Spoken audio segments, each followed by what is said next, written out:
عورت کی عزت۔ اشفاق احمد مرحوم فرماتے ہیں کہ میں نے اپنی اہلیہ بانو کے ساتھ انگلینڈ کے ایک پارک میں بیٹھا ہوا تھا۔ وہاں کچھ نوجوان چہل قدمی کرتے ہوئے پارک میں آئے۔ اتنے میں مغرب کا وقت ہوا تو انہوں نے وہیں جماعت شروع کر دی۔ ان نوجوانوں کو نماز پڑھتا دیکھ کر کچھ نوجوان لڑکیوں کا ایک گروپ ان کے پاس پہنچا اور نماز مکمل ہونے کا انتظار کرنے لگا۔ میں نے اپنی اہلیہ سے کہا کہ آؤ دیکھتے ہیں ان کے درمیان کیا بات ہوتی ہے۔ مرحوم فرماتے تھے، ہم دونوں میاں بیوی وہاں چلے گئے اور نماز ختم ہونے کا انتظار کرنے لگے۔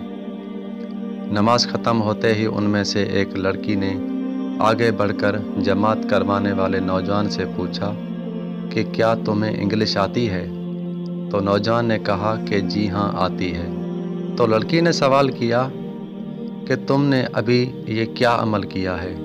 تو نوجوان نے بتایا کہ ہم نے اپنے رب کی عبادت کی ہے۔ تو لڑکی نے پوچھا آج تو اتوار نہیں ہے تو آج کیوں کی؟ تو نوجوان نے اسے بتایا کہ ہم روز دن میں 5 بار یہ عمل کرتے ہیں۔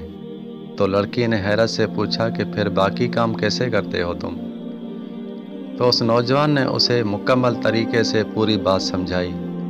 بات ختم ہونے کے بعد لڑکی نے مصافحہ کے لیے ہاتھ بڑھایا تو نوجوان نے کہا کہ معذرت کے ساتھ میں آپ کو چھو نہیں سکتا۔ یہ ہاتھ میری بیوی کی امانت ہے اور یہ صرف اسے ہی چھو سکتا ہے۔ یہ سن کر وہ لڑکی زمین پر بیٹھ گئی اور پھوٹ پھوٹ کر رونے لگی اور روتے ہوئے بولی کہ اے کاش یورپ کا نوجوان بھی اسی طرح ہوتا تو آج ہم بھی کتنے خوش ہوتے۔ پھر بولی کہ واہ، کتنی ہی خوش نصیب ہے وہ لڑکی جس کے تم شوہر ہو۔ یہ کہہ کر وہ لڑکی وہاں سے چلی گئی۔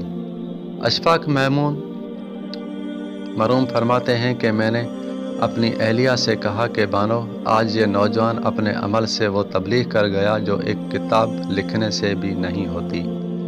بے شک عزت اور سربلندی اسلام میں ہے۔